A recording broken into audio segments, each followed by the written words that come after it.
अब पीसीएस की तैयारी में सीरियस होना पड़ेगा भाई। लेवल लेवल से काम नहीं चलेगा।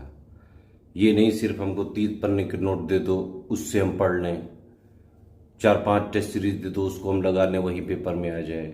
शॉर्टकट वगैरह की ट्राई ना करें भाई। आपको डेप्थ में पढ़ना पड़ेगा, बेसिक से पढ़ना पड़ेगा। एनसीईआरटी का बेसिक आपको कवर करना पड़ेगा ताकि आपका बेस सही बने। जो बेसिक कॉन्सेप्ट हैं, जो बेसिक फैक्ट हैं, जब आपके बेसिक कॉन्सेप्ट फैक्ट जो है सही होते हैं, फाउंडेशन आपका सही है, एक एक स्टेप करके ऊपर बढ़ें। प्रीलिम्स के सिलेबस को, मेंस के सिलेबस को ध्यान से एनालाइज करें।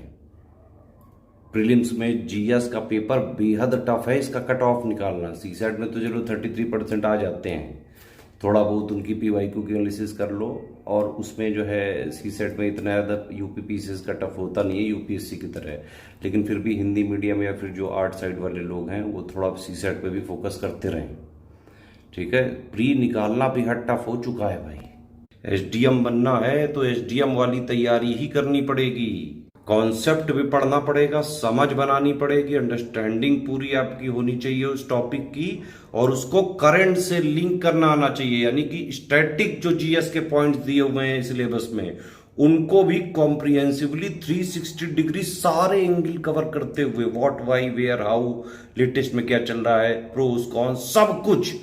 तो स्टैटिक वाला पार्ट भी कवर करना पड़ेगा और उसका डायनामिक यानी कि करंट अफेयर वाला भी पार्ट आपको जो है पढ़ते जाना है, उसको कनेक्ट करते जाना है। आंसर राइटिंग की प्रैक्टिस अच्छे से करनी है, पीवाईक्यू की एनालिसिस आपको अच्छे से करनी है। लगातार मेहनत करते रहिए भाई, इतना आसान नहीं है ये पेपर, सच समझिए।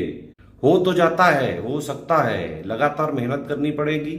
सिलेबस को कॉम्प्रिहेंसिवली कवर करना पड़ेगा। पीसीएस के एग्जाम में तो फैक्ट्स का ही है मेन गेम, लेकिन अब कॉन्सेप्ट भी पढ़ने पड़ेंगे, उसको लिंक करना सीखना पड़ेगा, है ना।